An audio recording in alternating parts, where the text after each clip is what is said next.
कैसे हो आप लोग ज़रूर भले चंगे होंगे। आज अक्षय तृतीया है, आप सभी को अक्षय तृतीया की बधाई। तो इस अवसर पे आज मैंने खीर बनाई है। आज जो हम खीर बनाने जा रहे हैं यह राबड़ी जैसी बनेगी। तो इसे बनाने के लिए मैंने 1.5 मुट्ठी चावल लिए हैं और इसे हम अच्छे से धो लेंगे और इसे धोकर पानी में कम से कम आधा घंटा तक फूलने के लिए छोड़ देंगे। और 1 लीटर दूध में बनाने जा रहे हैं हम, तो बस आधा घंटा हो गया है। अब जितना मैंने चावल लिया है उसका आधा मैं इसे ग्राइंड कर लूँगी। दरदरा ही ग्राइंड करना है। थोड़ा सा मैंने इसमें पानी डाल दिया है और जितना में यह ग्राइंड हो जाए उतना पानी डाल के इसे हम ग्राइंड कर लेते हैं। और मैंने एक बर्तन में 1 लीटर दूध चढ़ा दिया है, इसमें बॉयल आ चुका है। और इसमें मैंने जो मेरे चावल थे ग्राइंड किए हुए और जो पानी में फूले हुए साबुत चावल थे उसे भी इसमें डाल दिया है। डालने वाला क्लिप मिस हो गया है, लेकिन चावल डाल चुकी हूँ। और फिर से दूध में उबाल आएगा तो उसके बाद गैस को कम कर देंगे और बीच बीच में लगातार चलाते रहेंगे, क्योंकि कहते हैं कि खीर को जितना चलाओ उतनी अच्छी बनती है। मेरी आदत है, जब तक मैं खाना बनाते रहती हूँ इधर उधर जो पानी वानी कुछ गिरता रहता है तो उसे पोंछते जाती हूँ। और यहाँ मैंने गैस को कम कर दिया है और अब मेरा खीर चावल जो है वह गल चुका है। चावल को ज़्यादा करके ही गलाया है।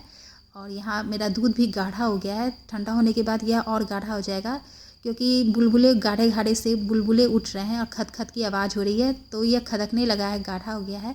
तो इसमें हम 250 ग्राम दूध और डाल देते हैं और इसमें उबाल आने के बाद गैस को बंद कर देंगे, क्योंकि मेरा खीर पक चुका है। घर के सभी लोग गरम खीर नहीं पसंद करते हैं, किन्हीं को फ्रिज की रखी हुई खीर पसंद आती है। तो खीर को फ्रिज में रखने के बाद वह उसके चावल थोड़े से कड़े हो जाते हैं, इसलिए ज़्यादा गला के ही खीर को बनाया है। और अब हम इसमें डाल देंगे 3 छोटी इलायची के मैंने दाने डाल दिए हैं और थोड़ी सी किशमिश डाल दी है। और इसमें हम डाल देंगे कतरे हुए काजू और साथ में मैं इसमें डाल रही हूँ केसर। अभी घर में केसर है तो केसर भी डाल देते हैं।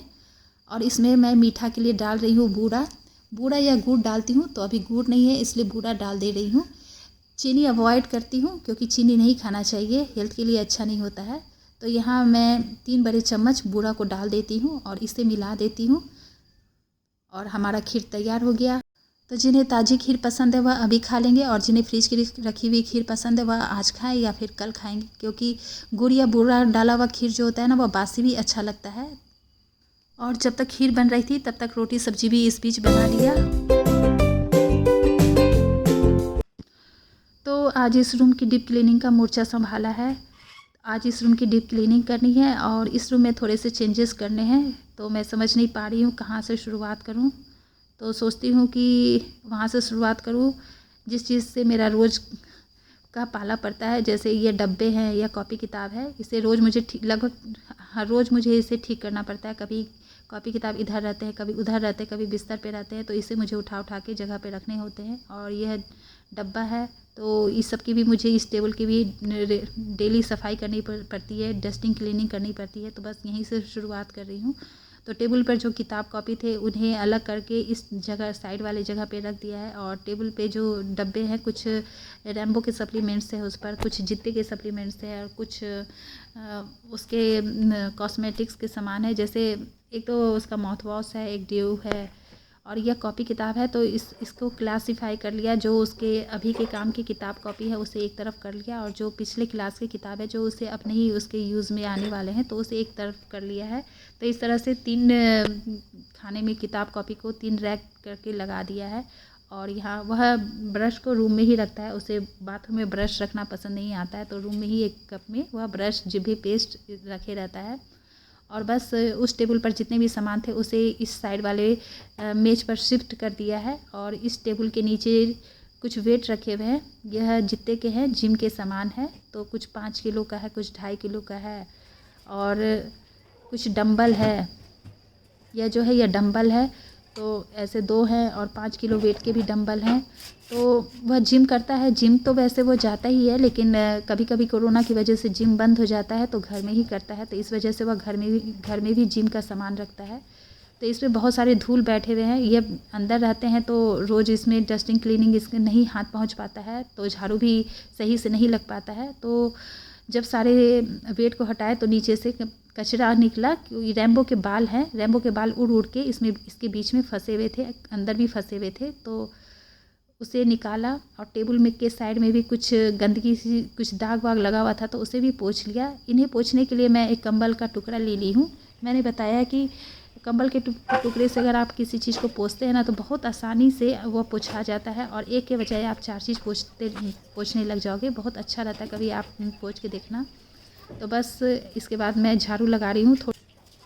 थोड़े थोड़े इस जगह के सामान को हटाते जा रही हूँ और उस जगह को बहारते जा रही हूँ, पोंछते जा रही हूँ।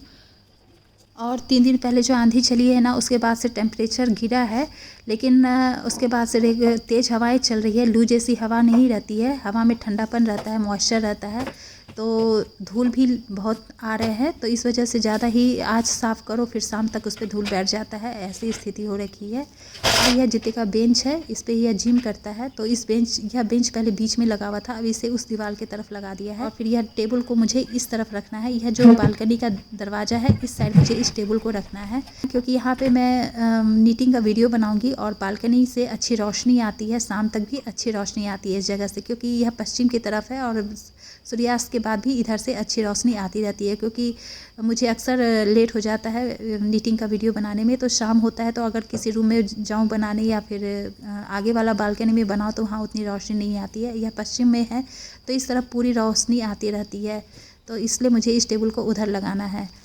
और वह निकल चुका है नाश्ता करके स्टडी सेंटर के लिए, और बिस्तर पर उसके कपड़े थे उसे हटा लिया है। वह सब धोने वाले कपड़े हैं, और चादर भी हटा लिया है और हाथ में एक प्लास्टिक का झाड़ू लिया है और इससे ज़ोर ज़ोर से झाड़ के बिस्तर के धूल को हटा लेना है।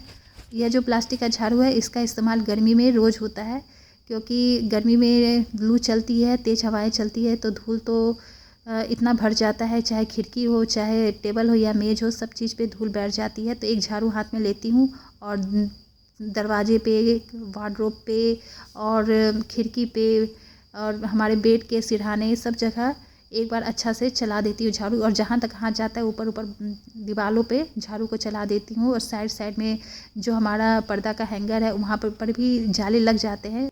और सामने वाली जो खिड़की है जिसका पल्ला बंद है उसमें नेट लगे हुए हैं, तो नेट में भी अच्छे खासे धूल फंसे होते हैं, तो उन्हें झाड़ना ज़रूरी होता है। तो बस अच्छे से झाड़ लेने के बाद हाथ में कंबल का टुकड़ा लिया, या दूसरा टुकड़ा है, इससे हम सब चीज़ को अच्छे से पोंछ लेंगे। खिड़कियों को पोंछ लेंगे और बिस्तर को भी पोंछ लेंगे, सब चीज़ को अच्छे से हमें पोंछ लेना है। और बस डस्टिंग का काम हो जाने के बाद यहाँ मैं चादर निकाल रही हूँ। इस बॉक्स में रूम के सभी चादर रहते हैं, तो बिछाने के लिए एक चादर निकाला है। उसके अलावा 2 चादर है और 2 रूम के 2 बेडशीट को भी चेंज करने हैं, तो वो चादर मैंने निकाल लिया है। अब इसके बाद हम इस पे चादर बिछा लेंगे। यह ब्लू वाला चादर इस बिस्तर पे बिछाने जा रही हूँ। यह जो चादर है इसे ऑनलाइन मंगाया है, यूनिकॉर्न की इसमें पिक्चर है, अट्रैक्टिव है, सुंदर है, वेलवेट की चादर है। इसे 2 साल से बिछाती आ रही हूँ। ज़्यादातर इसका इस्तेमाल ठंडे में करती हूँ, गर्मियों में कम ही करती हूँ इसका इस्तेमाल। और पिलो कवर भी हम लगा लेंगे। यह जो तकिया है यह अभी 2 महीना पहले बनकर आया है। यह सिमर की रुई से बना हुआ तकिया है।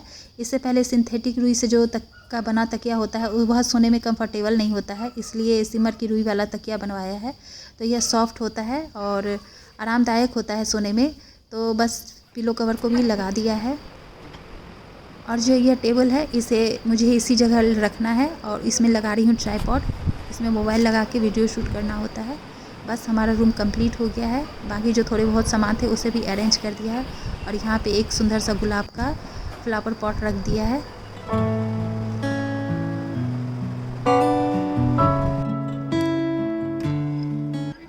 और दूसरे रूम में जब बेडशीट चेंज करने लगी, दरवाज़ा खोला तो देखा जनाब मज़े से बेड पर आसीन है और एसी की ठंडी हवा का मज़ा ले रहे हैं।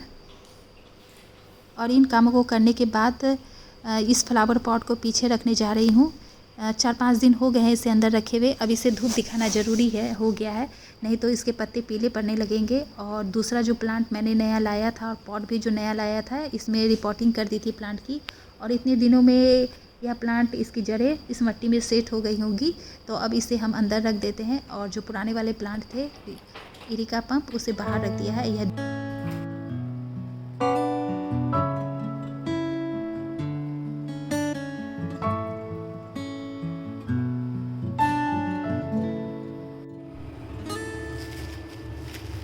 यह है मकई का आटा, 1 kg है। इसे गेहूं के आटा में मिला दूंगी। राशन में जो 15 किलो गेहूं आए थे उसे कंटेनर में डाल दिया है और इस मकई के आटे को भी डाल के इसे मिला देंगे।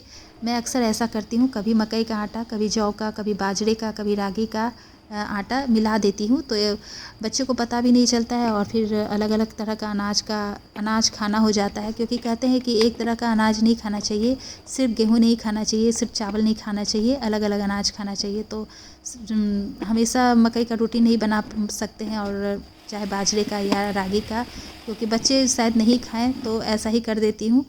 तो हमें अलग अलग तरह के अनाज हमारे पेट में चले जाते हैं। और यहाँ निकाल रही हूँ विस्की के लिए दही।